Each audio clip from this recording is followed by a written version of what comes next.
তো hello friends, আজকে আমি শুরু করব হাই মাদ্রাসাদের টেস্ট পেপার রয়েছে 2025-26 সালের। সেটা ইতিহাসের সেট 342 নম্বর পাতা থেকে শুরু হচ্ছে। সেগুলো আমরা শুরু করছি। দেখো, সঠিক উত্তরটি নির্বাচন করে লেখো। ইতিহাস বিদ্যাকে অন্যান্য বিদ্যার জননী বলে অভিহিত করেছেন কে? এটা অ্যান্সার হয়ে যাবে 3 নম্বরটা, জি.এম. ট্রেভেলিয়ান। তারপরে বঙ্গদর্শন সাময়িক পত্রটি ছিল একটি মাসিক পত্রিকা, উত্তর হয়ে যাবে। তারপরে ভারতবর্ষীয় ব্রাহ্ম সমাজ প্রতিষ্ঠা করেন কে? শিবনাথ শাস্ত্রী। তারপরে হবে জেনারেল অ্যাসেম্বলিজ ইনস্টিটিউট এর বর্তমান নাম কি? Scottish church college. কলকাতা বিশ্ববিদ্যালয়ের প্রথম ভারতীয় উপাচার্য ছিলেন স্যার জেমস উইলিয়াম কোভিল। তারপরে চলে আসব, ভারতের রাজকীয় বন বিভাগের প্রথম ইন্সপেক্টর জেনারেল ছিলেন ডেইট্রিক ব্র্যান্ডিস। তারপরে চলে আসবো, বাংলার ওয়াট টাইলার নামে পরিচিত ছিলেন রফিক মণ্ডল। তারপরে মহারানী ঘোষণাপত্র অনুযায়ী ভারত কী হয়েছিল? ব্রিটিশ কোম্পানির শাসনের অধীনে এনেছিল। রায়দৌলি, এটা বারদৌলি হতো, বারদৌলি সত্যাগ্রহ হয়েছিল মজুরি বৃদ্ধির দাবিতে। তারপরে রাজ্য পুনর্গঠন আইন পাস হয় 1956 সালে। তারপর দেশীয় রাজ্যগুলির অন্তর্ভুক্তির ক্ষেত্রে গুরুত্বপূর্ণ ভূমিকা পালন করেছিল বল্লভভাই প্যাটেল। ভাইকম সত্যাগ্রহ শুরু করেন গান্ধীজি। রশিদ আলী দিবস পালিত হয়েছিল আজাদ হিন্দ ফৌজের সেনাদের মুক্তির দাবির সমর্থনে। আচ্ছা, বিভাগ খ, প্রথম মহিলা হিসাবে কলকাতা বিশ্ববিদ্যালয় থেকে স্নাতক হন কে? চন্দ্রমুখী বসু। তারপরে ভারতের বিপ্লববাদের জননী কাকে বলা হয়? মাদান কামাকে।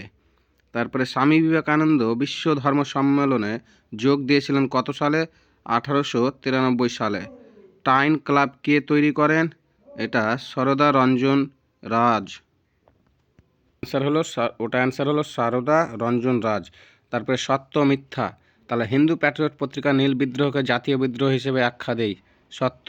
সংবাদ প্রভাকর পত্রিকা মহাবিদ্রোহের 1857 নেতাদের সমালোচনা করেছিল, এটাও সত্য।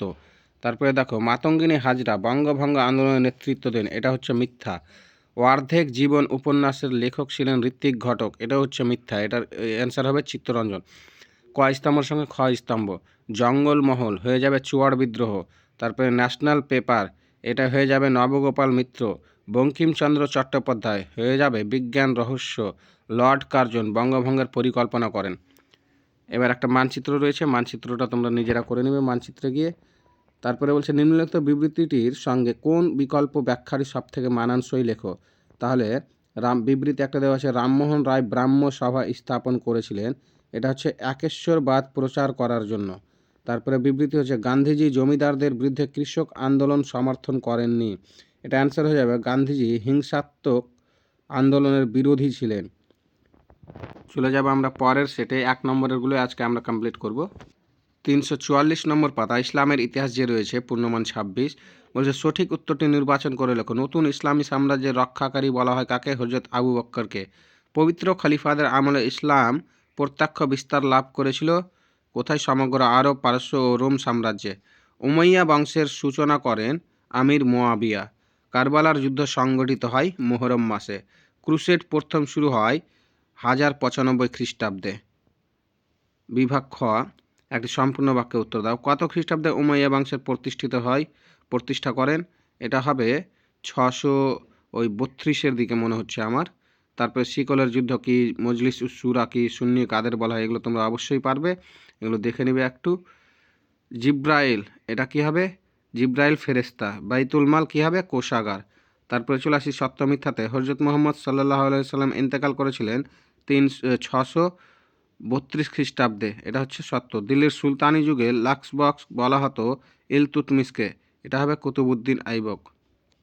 এটা মিথ্যা, এটা হবে কুতুবউদ্দিন। এবার আমরা পরের সেটে যাব ইতিহাসের।